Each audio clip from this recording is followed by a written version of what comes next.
I guess welcome back. In this video, I am going to show you how to connect Dell monitor to PS5. If you want to connect Dell monitor to PS5, then watch the video till the end. And if you find this video helpful, so please consider subscribing and liking the video for more this type of content.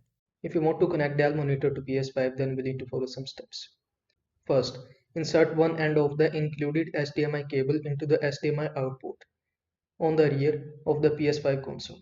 Insert the other end of the HDMI cable into the HDMI input on your display device. Insert the included AC power cable into the AC in connector on the rear of the PS5 console. Safely insert the AC power plug into an electricity supply. After turning on your PS5 console for the first time, follow the on-screen instructions to connect your controller. Select your language. Then set up your internet connection. Then adjust display settings. Then control power option for reset mode. I hope this video was helpful to you. Make sure to like this video and subscribe to my channel for more this type of content. Thanks for watching.